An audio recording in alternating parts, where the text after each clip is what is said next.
Sebuntu disebut dengan Eropanya Asia.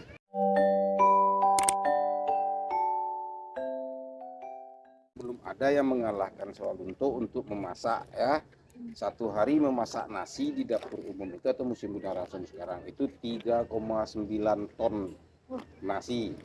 Kalau berasnya 1,4 ton. Nah, itu kalau di Gudang Ransum itu salah satu kawasan Museum Gudang Ransum itu ada namanya Rumah Potong Hewan. Ya. Dari zaman sekarang dari zaman Belanda sampai sekarang rumah potong hewan itu dikuasai oleh orang-orang dari Muarospongi. Tahu Muarospongi? Nah, jadi makanya kalau di zaman Belanda dulu Sawalunto ini dominannya 3 selain daripada Minang. Jawa, Batak, dan Cina. Kalau orang ini berasal dari Sumatera Utara disebut orang Batak. Jadi kan Muarospongi masuk Sumatera Utara. Makanya banyak di sini orang-orang dari Sumatera Utara sampai sekarang. Karena yang menguasai rumah potong hewan itu adalah orang-orang dari Muarospongi. Nah, karena mereka sudah ahli dalam memotong hewan sampai sekarang. Makanya daerah Gudang Ransum ke situ tuh buat kebanyakan itu adalah orang-orang yang bermarga dari Muarospongi. Kalau Cinanya? Kalau Cina ini di bawah ini. Di pasar Sawalunto ini sampai ke ujung situ Hotel Tas itu ini adalah kampung Cina. Kampung Cina. Apa ini, Pak? Kalau Batak kan di daerah RPH tuh. Kalau Cina? Cina sini. Sini aja. Iya. Memang Karena dari mungkin sini. pernah mendengar salah seorang cukup sukses lah di Indonesia, Sofian Wanandi namanya. Di zaman-zaman Soeharto itu Sofian Wanandi itu berasal dari sini, Cina Sawalunto.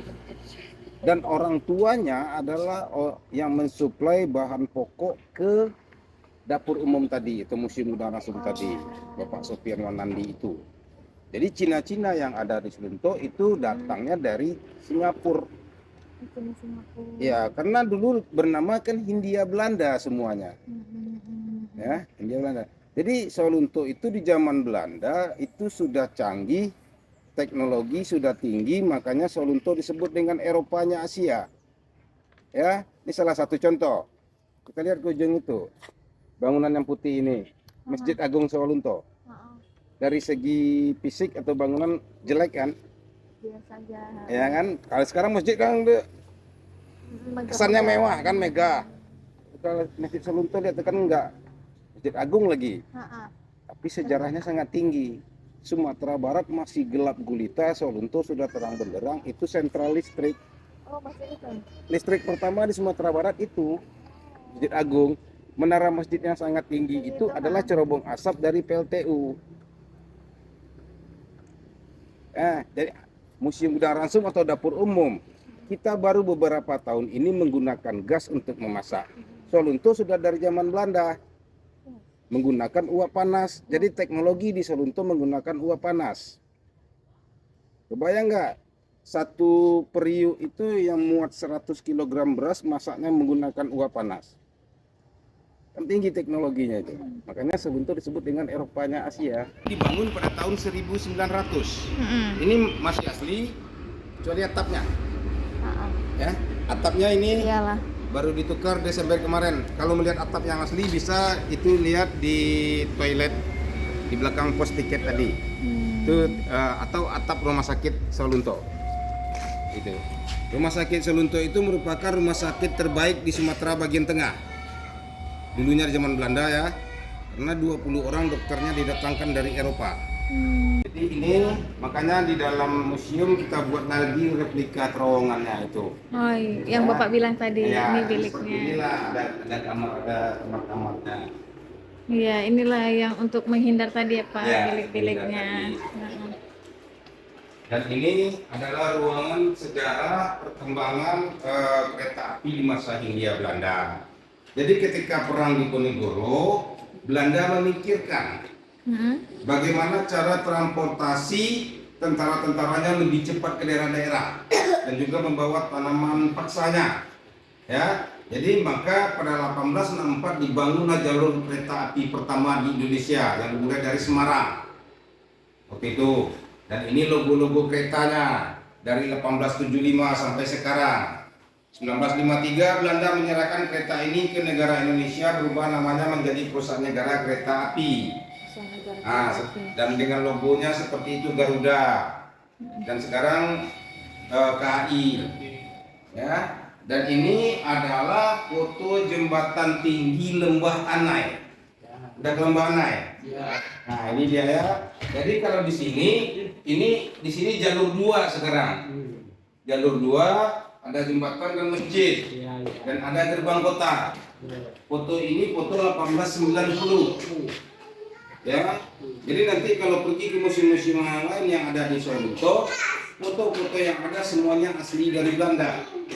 Dan telah disaring melalui ANRI, Arsip Nasional Republik Indonesia. Ya, karena ada beberapa foto dan data yang memang sengaja Belanda tidak mau memberikan. Tapi teman kami yang sudah ke Belanda sudah melihatnya. Itu foto tentang orang rantai. Nanti kita cerita tentang orang rantai ini. Oke. Mungkin ada ditanyakan dulu? Ya, kita lanjut. Ma, jangan masak ya sayang. Lembah Anai itu. Nah, ini sejarah pembangunan jalur transportasi kereta tadi. Ya.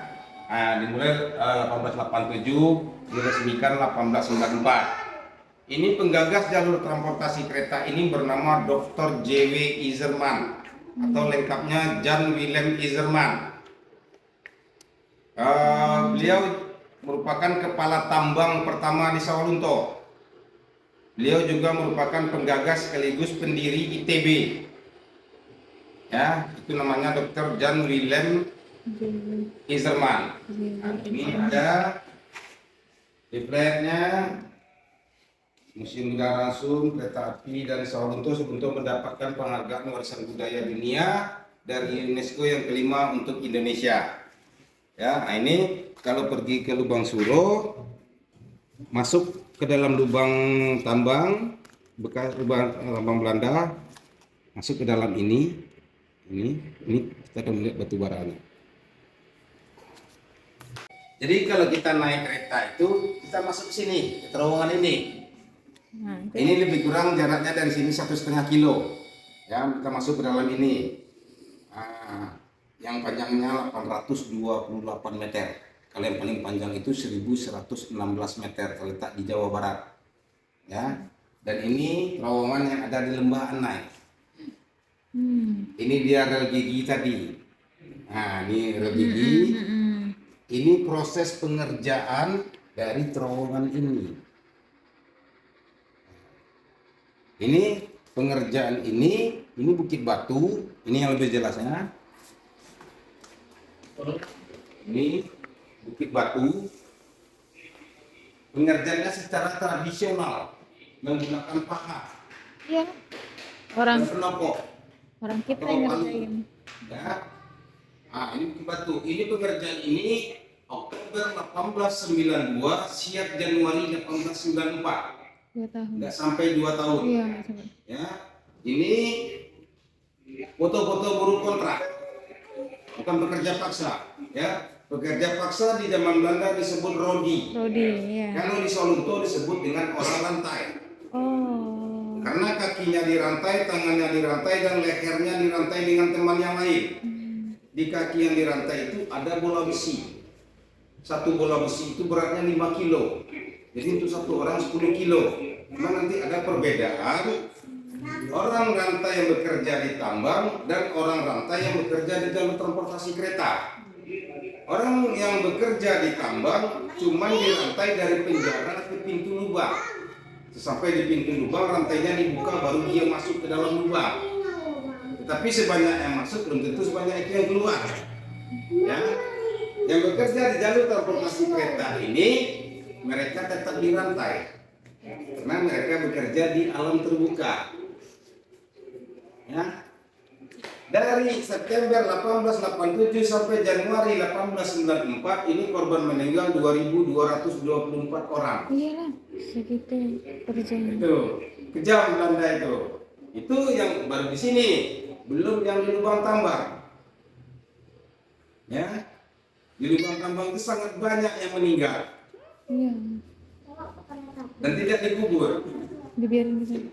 Dibiarkan aja. Belanda menganggap itu sebagai tumba lubang. Iya. Makanya ketika kami tahun 2007 pembersihan lubang untuk menjadikan lubang wisata, itu kami banyak menemukan tengkorak-tengkorak dan tulang-tulang manusia dan dikuburkan layaknya mengubur jenazah sekarang. Itu dibuka sekarang Pak lubang itu. Iya, itu diwujudkan sebagai wisata. Oh, jangan ke situ. Salah satu kereta yang sangat populer bagi masyarakat Sumatera Barat, khususnya Sawalunto, ya Ema Hitam tadi. Ini dia Ema Hitam dengan seri S1060, beroperasi 1966 sampai 78. Ketika tidak beroperasi lagi, Ema Hitam ini dibawa ke Ambarawa.